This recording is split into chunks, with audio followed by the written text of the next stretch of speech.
All right, everyone, it's time for another round of 2020 poll analysis. We've got three fairly recent polls, actually, within the last few days, late November for the Democrats, and there are some interesting things now happening. First and foremost, Biden, as usual, is undulating back and forth between his long-term low and high sort of mean support. He's got about a 5 or 6 point gap. Again, it is roughly between 27 points and 32 points. And he keeps going up and down very reliably. In fact, it's almost like a heartbeat sort of rhythm. And what I think happens is he gains a little more support. People talk about him. They sour on him a little bit. They go to other people, but then they realize that they suck and they go back to Biden.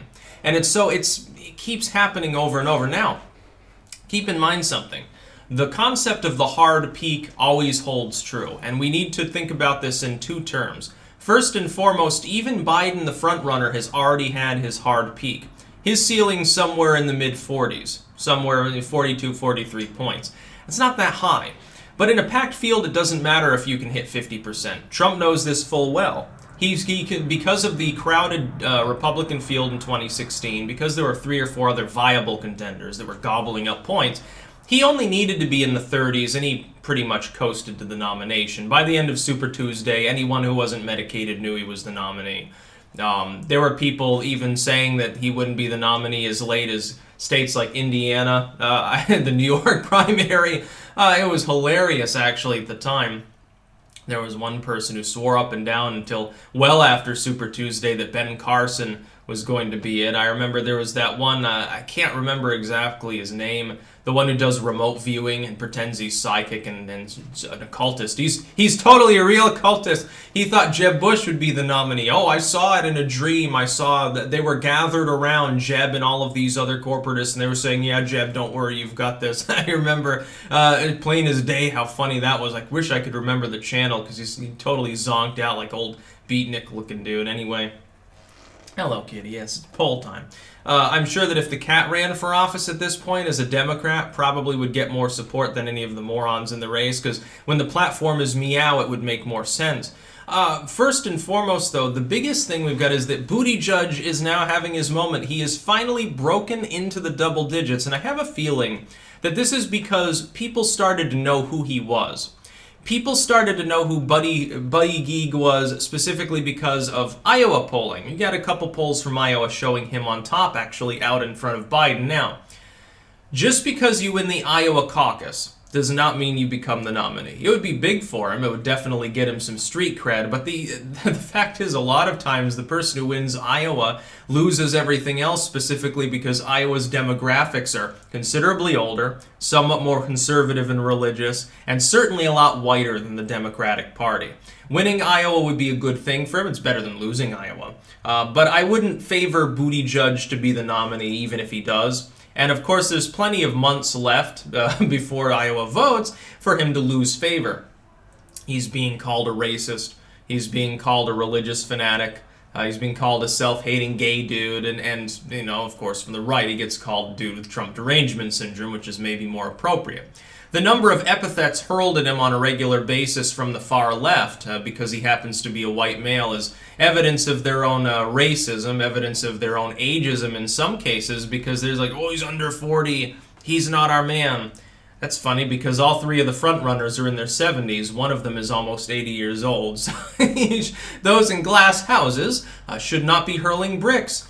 But Buttigieg now, in the last 3 polls, he's doing well. He's now above 10 points in the aggregate. This is the first time he's broken into true viability. I am very interested to see what happens. Now, there are several possible trajectories he can follow. Keep up with me. He could pull a Kamala Harris. Kamala Harris is, you rise catastrophically, that is that he's being exposed for the first time to new audiences, and he fails to capitalize upon them like Kamala did. Then he goes back down, fairly precipitously. He is rising quite quickly right now. He's risen 3 points in one mini cycle, one less than a week. If it continues, I would say it could be a hard peak, and what happens with these is typically the person then recedes back to their long-term mean. Now, his long-term mean, he was slowly growing anyway, would be at about 8 points. Well, he's already shown that if he's on a national stage with 8 points, he's still competitive in Iowa.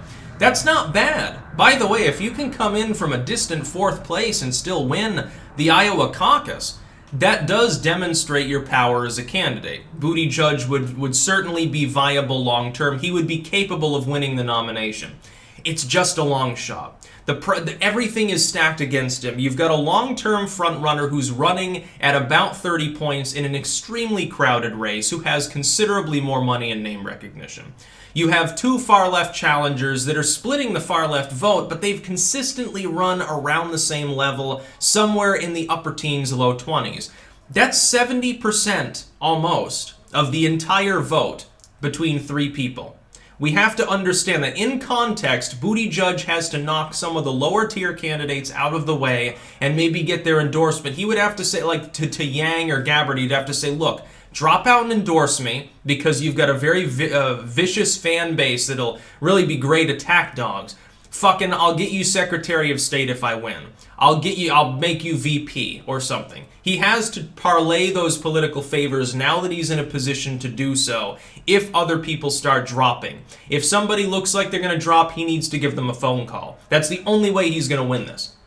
Otherwise, otherwise he probably goes the route of Kamala Harris. Kamala Harris, cautionary tale. Back at the first debate, she was riding at about 7 points, down from an early peak of about 11. It was not bad. She was technically in 3rd place for a little while. She was ahead of Elizabeth Warren. She spikes up to 15 points, and within a month she's back down to 8 or 9 again. And she's now basically fallen off the face of the earth. Harris is now in danger of slipping behind Andrew Yang into 6th place. If she does that, fucking drop out and endorse somebody. Tell us what you really feel. Endorse Elizabeth Warren as your fellow woman, and that's really what Kamala Harris would do. She'd probably endorse Warren because she's another inauthentic faker, fake progressive like her, who's really actually a corrupt police statist prosecutor, just like Elizabeth Warren, grifts off of her supposed ethnicity and does crazy shit for the last half century. Here's the thing. Buttigieg also doesn't have a lot of friends. You see how all of these other people, when they mill about, they're like when Cory Booker says, if you want to get to Biden, you have to go through me. It's bullshit, but, it's pretty funny to watch him try to be a big man. What is he in now? He's in 9th place, 1.7% of the vote. He should drop out because he's not going to make it. Bloomberg, some of these are palling around with maybe a Biden or Elizabeth Warren and Bernie Sanders pretending to be friendly for a moment. Buttigieg doesn't do that. In fact, he's running a pretty straight-laced campaign. His big problem is cringe. Like that stupid dance that his people were doing. So we'll see. Or he could follow Warren trajectory. Warren peaked, but she peaked less harshly than Kamala did. She was riding at around 16, peaked actually slightly above Biden at about 27. He was on a low swing, and she was ahead of him for a single day. Okay, so technically she was front runner for a day. She's the only one who's accomplished this. Since then, she has collapsed back down to about 16. She'll probably stay there. She's failed, by the way. She can't become, I don't think, the nominee at this point. She's a little bit behind Sanders. Sanders may have had a hard peak, but we can't quite establish it. Buttigieg and Sanders are really the only people left that can potentially stop Biden. And if Buttigieg starts receding back down, the only option that people will have is a near 80-year-old socialist to stop Joe Biden from inevitably becoming the nominee. I don't think that's going to happen. I think if Biden does pretty well in Iowa, maybe even wins it, he goes on New Hampshire, he's a little bit better poised than Iowa, and certainly South Carolina and Nevada, he probably wins those even if he's not the front runner at the time. He's got the support in those communities. Joe Biden is the man to beat. Buttigieg is definitely rising, but unless something catastrophic happens at the head of the field, or he manages to get 2 or 3 of the lower tier candidates to circle around him and to endorse him, Mayor Pete probably can't do it. Even if he is viable now. He's in the double digits, but he could collapse back down within a month. We've seen it happen how many times? Biden, Warren, Kamala Harris. Technically, if you really think about it, Cory Booker, he had a little bit of a spike early on. He was riding at about 5 points, I believe. We'll see what happens. I think that the Democrats are nuts if they don't nominate Buttigieg. I think that it should be a Buttigieg ticket, and he should arguably have Tulsi Gabbard as VP.